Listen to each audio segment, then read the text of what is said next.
Bonjour à tous et à toutes, donc aujourd'hui on se retrouve pour la première vidéo de 2024. Donc pour commencer cette année, je vous dis bonne année à vous, qu'elle vous soit remplie de plein de bonnes choses, enfin je l'espère pour vous. On se retrouve aujourd'hui pour la première vidéo de l'année 2024. Et comme vous avez pu voir, c'est donc une chronique. Et puis sinon celle de ma dernière lecture, en tout cas terminée de 2023, qui est, comme vous avez pu voir dans le titre, Trembler de Max Case. Alors je n'ai pas le livre là physique, comme ça aurait pu très bien le demander, enfin le voir, pardon, mais je l'ai notamment écouté en audio sur Audible. Je vais pas vous mentir, j'ai juste adoré, mais je vais plus vous parler peut-être avant de vous signaler de vous dire de quoi ça parle.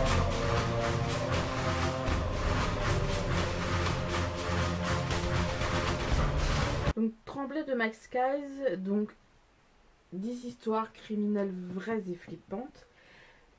Là, chez Audible, c'est édité aux éditeurs Audiolib. Alors, quand vous allez voir, ça va parler de 10 affaires criminelles un petit peu partout à travers le monde. Il y a des affaires qui ont lieu en France, aux États-Unis, en Australie et au Japon notamment. Ça m'a vraiment marqué. Et Max Case va donc revenir sur ces 10 affaires qui peuvent pas être bien lugubres.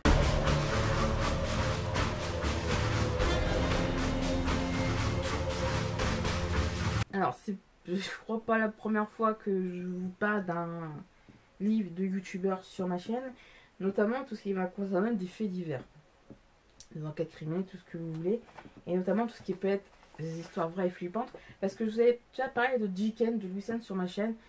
Je me suis procuré, oui, en format papier, entre temps, depuis ma vidéo sur cet ouvrage d'ailleurs que j'ai pris et que franchement je suis pas mécontente, qui évidemment est, pour ceux qui s'intéressent, également valable sur Audible.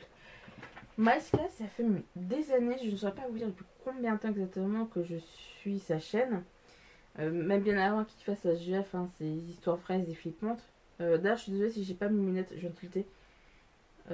Voilà, je sais pas où je les ai posées. Mais c'est comme. Alors, pour le cas de Max Case, donc vous avez compris, c'est les AGF par d'histoires vraies et flippantes, donc tout ce qui va être des enquêtes criminelles, etc. Mais c'est pas le premier qui va en parler de livre, de faire un livre avec ce sujet-là. Donc je disais, il y a Louis San, mais vraiment Louis San, c'est vraiment spécifique au Japon pour le coup. Je sais qu'il y a eu Victoria Charlton, qui est une québécoise. D'ailleurs, les romans de Victoria, je les ai pris en audio sur Audible aussi. Ça peut être intéressant d'avoir d'autres manières de raconter. Donc évidemment, c'est pas, comme je disais, Trembler, c'est pas le premier livre qui parle de faits divers, vu qu'il y avait Jiken avant. Mais je pense pas que ce sera le dernier non plus, parce que moi j'aime bien tout ce qui fait divers, mais après ça reste quelque chose de très personnel. Et c'est vrai que c'est, comme vous avez pu voir, c'est pas le premier youtubeur et ce sera pas le dernier qui va, comment dire, qui va prolonger son activité de youtubeur au domaine littéraire en sortant un livre. Hein. Il n'est pas le premier, il y en a eu plein d'autres avant. Mais en tout cas, je pense pas que ce sera le dernier non plus. Mais en tout cas, je sais qu'il y a également eu un tome 2. Alors le deuxième, il n'est pas sur Audible. Je crois que, oui, de mémoire, le titre c'est Tremblant encore. Moi je trouve ça vraiment intéressant, mais après on verra bien si je me le prends ou pas du tout. Alors celui-là, je l'ai écouté en format audio sur Audible.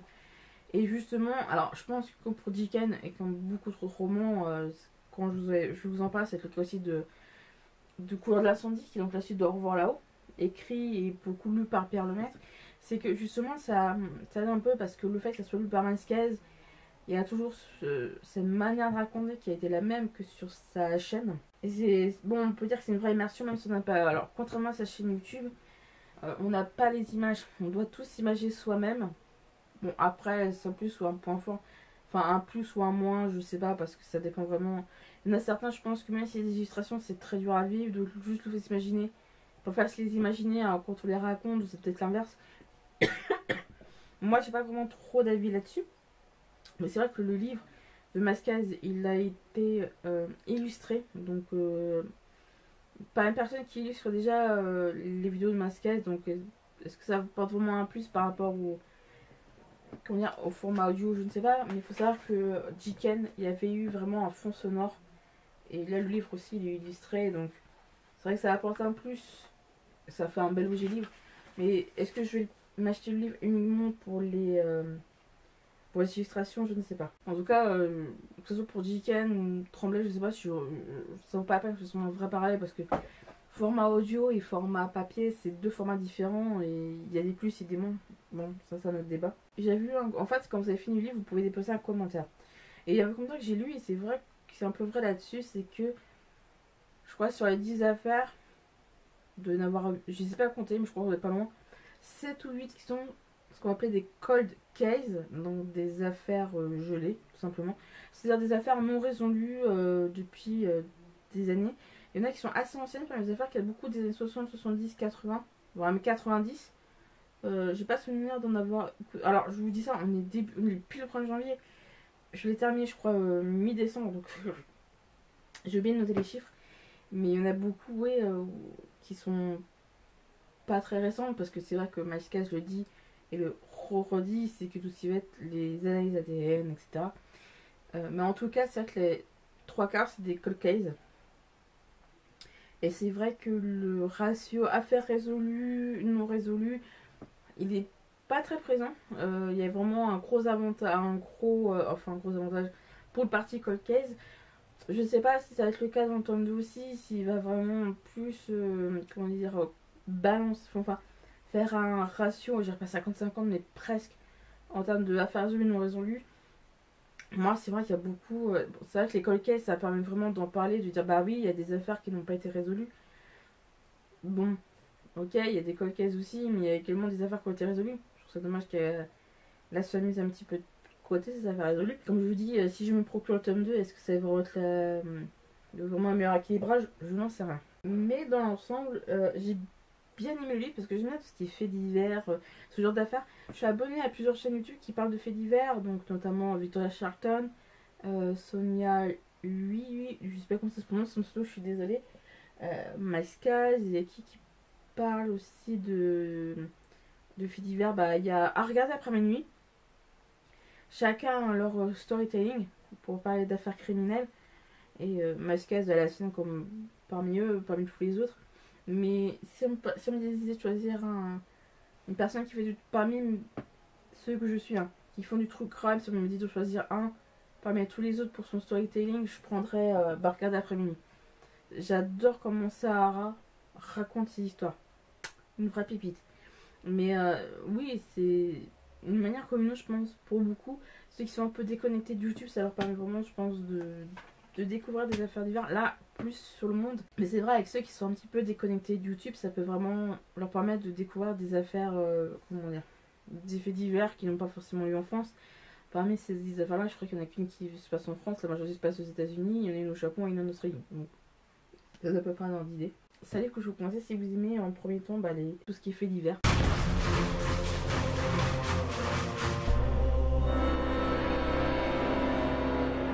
Je ne vais pas vous mentir, cette première chronique pour la nouvelle 4 est assez courte, je l'admets.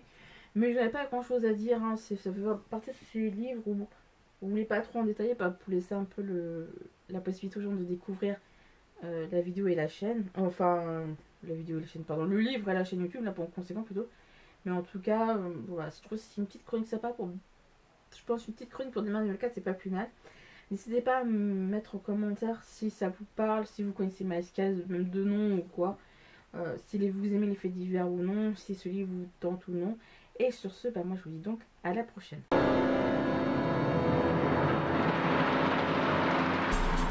many combats must there have been for good to triumph evil? I have a dream. And for the royal ark to be protected and free.